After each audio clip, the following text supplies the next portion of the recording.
All right, this is the last section in chapter 12. This is when we are going to talk about a eukaryotic cell going through the cell cycle and what exactly happens, okay? So when you have a cell division occurring, you might have areas where you have faster cell division occurring than in areas where you don't. And when you do have cell cycle occurring, there are important control systems that have to be involved in order to make sure that your cells are replicating correctly, that there's no damage to them, because even the smallest damage to a cell, if that's not detected, that goes into a cell cycle and then goes in through, goes through the process of interphase, mitosis, and cytokinesis, it can cause a lot of harm to a person's body. You can even develop cancer by having a cell being copied that is damaged and that was not caught by the molecular control system. So, in order to prevent this, your cell cycle actually has a couple of checkpoints that are important before the cell can actually get through this process. So the first thing is that through many experiments, there were a ton of them done, people started to realize that the cell cycle was actually controlled by something called the cell cycle control system. So what is the cell cycle control system? This is when you have molecules in the cell that get triggered and that can trigger and coordinate key and important events in the cell cycle. There are also special signaling molecules in the cell cytoplasm to help with the process of cell cycle. So they help with making sure the cell is moving along correctly or stopping so they can fix the cell if there's an issue, so on and so forth. And so the cell cycle has both internal and external controls. So kind of think about a washing machine. If you have, and think about the controls on the washing machine. The washer's cycle has internal controls so that it can tell you, all right, the water's filling up, let's stop so that we don't overflow. And then it also has external controls like starting and stopping the machine, what temperature water you want it to have, how big the load is, things like that. So the cell cycle also has checkpoints that is regulated by internal and external signals. And these checkpoints are going to be control points where you are going to have stop and go ahead signals so that they can regulate the cell cycle. So say there is an issue, they will have a stop checkpoint. Until it's fixed, it will not allow that cell to process through. And so there are three important checkpoints that we have. There's G1, there's G2, and there's M. And you can look in the diagram and you can kind of see the red stops or little like red walls. Those are your checkpoints that we are referring to. Okay, so there are these proteins called regulatory proteins that go back and forth through the events of the cell cycle. And these specific regular proteins are called your protein kinases and your cyclins. Protein kinases can activate or inactivate other proteins by simply phosphorylating them. So that's when you add a phosphate. Kinases also help to drive the cell cycle. Kinases that do help drive the cell cycle are usually in an inactive form unless they're attached to the other regulatory protein called cyclin. The cyclin is a protein that gets its name because it has a fluctuating concentration inside of the cell. So, because these kinases depend on cyclins, they are called cyclin-dependent kinases or CDKs. The concentration of CDKs will also go up or down, increase or fall, depending on the concentration of cyclin, because you need cyclin in order for it to happen. There's also something called MFP, which is also known as maturation promoting factor. This is a cyclin CDK complex, and it will kind of increase or decrease depending on the concentration of the cyclin as well. You can think of MFP as M phase promoting factor because it triggers the cell's passage into M phase when everything is correct and ready for it to go.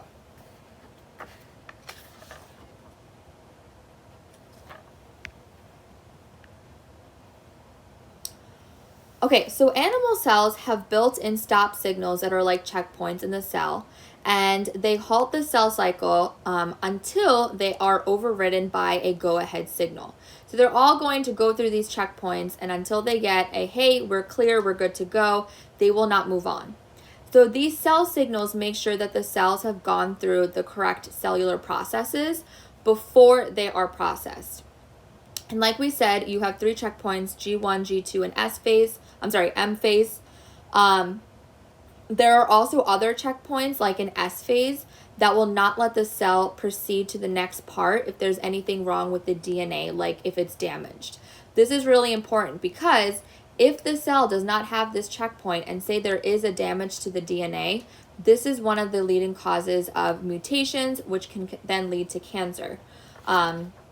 That you can just, not be able to even notice. Because if you are allowing a cell with damaged DNA to go through, then you are replicating that damaged DNA, and therefore you're causing issues to arise. Okay, the G1 checkpoint is one of the most important checkpoints. If a cell can pass this checkpoint, then it will usually pass the rest of the other checkpoints, G2 and M phase. If a cell does not pass this checkpoint, it will either enter GO phase, which is basically a phase where the cell is pretty much like not able to divide at all and kind of just sits there. And so you have actually a lot of liver cells that go and stay in the GO phase. And they kind of rest there until they are needed, and then they can get pulled out of the GO phase to start the replication process to make more of them.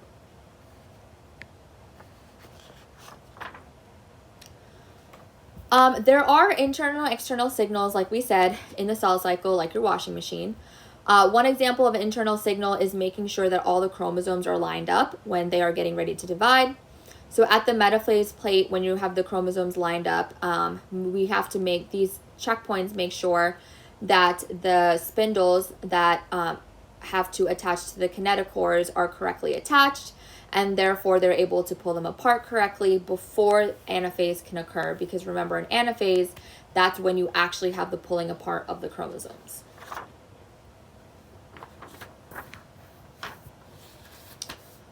Okay, so there are external factors that can cause a cell not to divide. For example, if a cell doesn't have essential nutrients in the culture that it's being divided in, it won't divide. Like if you don't have a washer hooked up to get water, it's not going to run because water is an important component for the washing machine to run. Most mammalian cells divide in cultures only if there is some kind of a growth medium. So something to help them enhance their growth. So that's when we have something called a growth factor. A growth factor is simply a protein that cells can release that will cause a stimulation in other cells to divide. Now, some cells respond to specific growth factors, and then others can have a combination of different growth factors that they can respond to. Platelet-derived growth factor, also known as PDGF, this is something that is made by blood cell fragments called your platelets. So in experiments, fibroblasts, which is a type of connective tissue, they need this platelet-derived growth factor, or PDGF, in order to pass through their G1 phase checkpoint.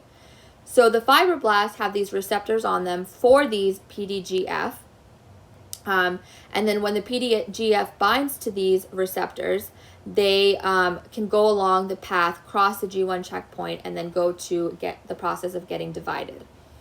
If you can actually see the external factors influence a cell dividing through something called density-dependent inhibition, which is when you have crowded cells stop dividing because they will sense that they're close to other cells, and then they're not going to overlap them. So once they sense, oh, there's a cell right next to me, I'm not going to divide anymore. but they will keep dividing until there is no room left in the petri dish or whatever you are growing these cells in.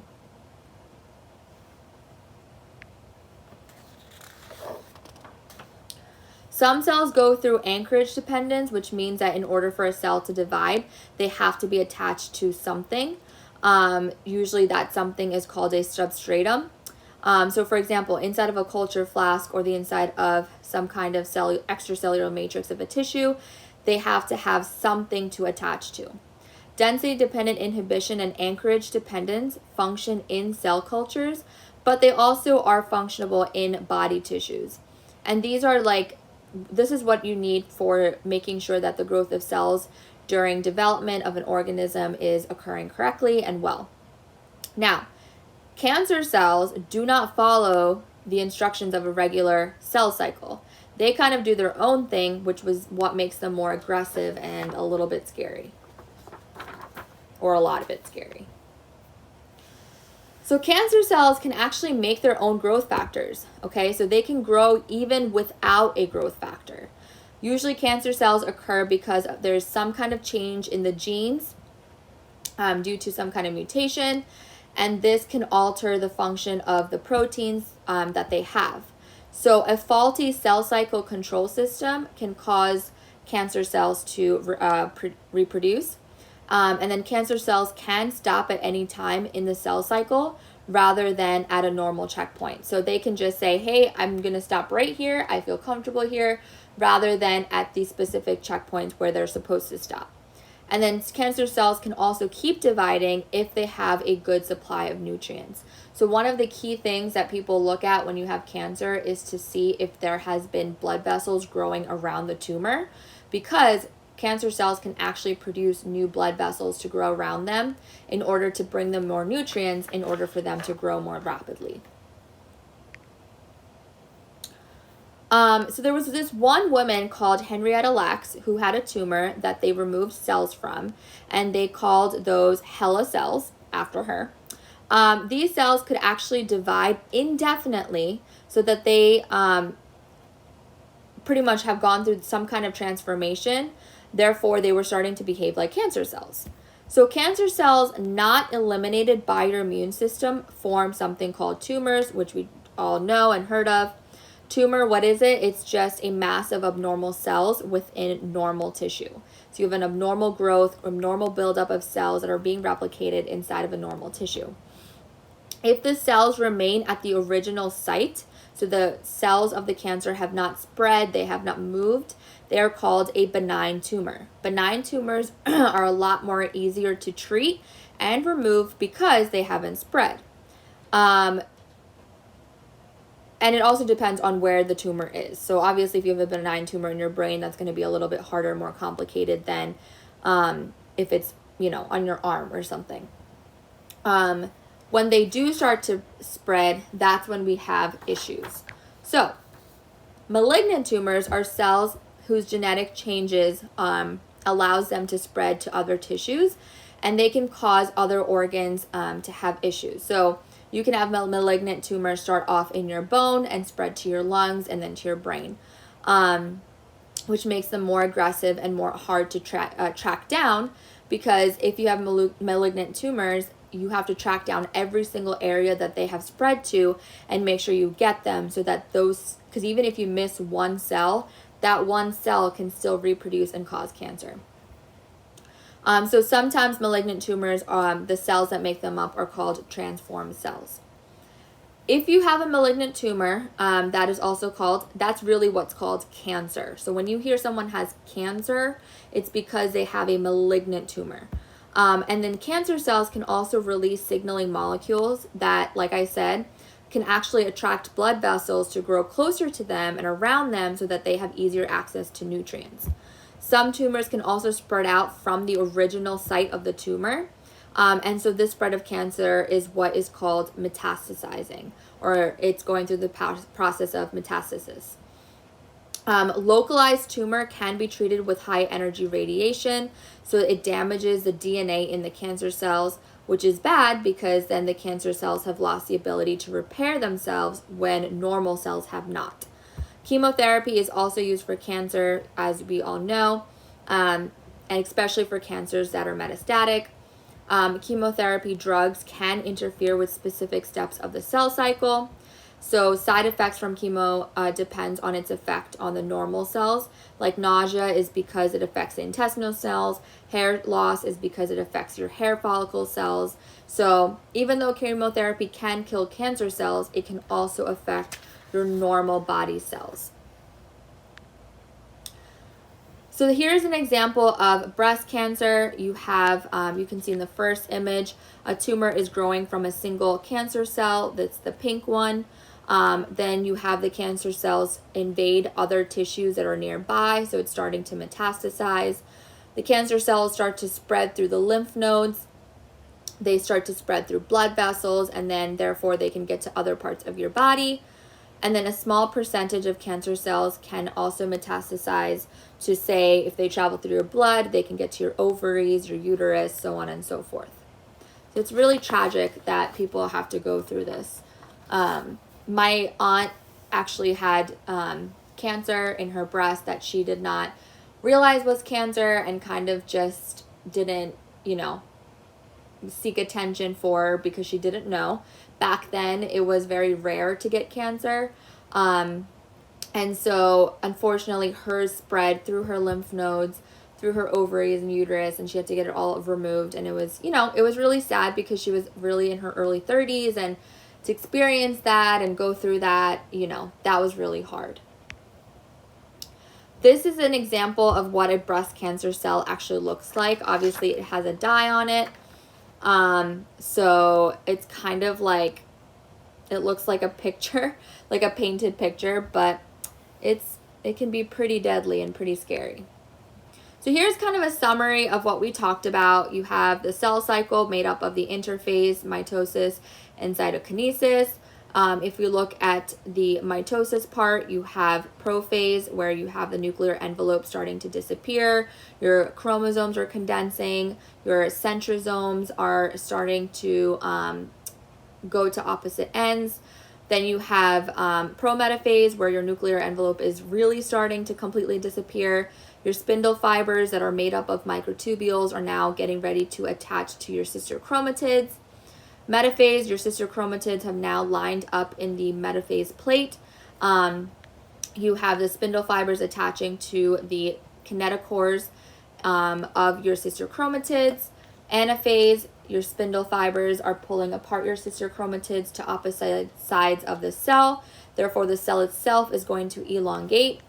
And then in telophase, you have the reappearance of your nuclear membrane around the new chromosomes that are going to be identical to the parents. Your chromosomes will start to decondense, and then you'll have a cleavage furrow that forms, and now you're going to have two identical cells. So that's it for chapter 12. I know it's a lot, but it's actually very important basic information that you're going to need for biology. So please make sure, like I said, draw it out. These are these kind of chapters, you want to draw it out and label everything, because that will help you understand a lot more clearer than if you're just reading a bunch of words. Make sure that part of your outline, you have this incorporated into your outline, and you work on your review sheets as well.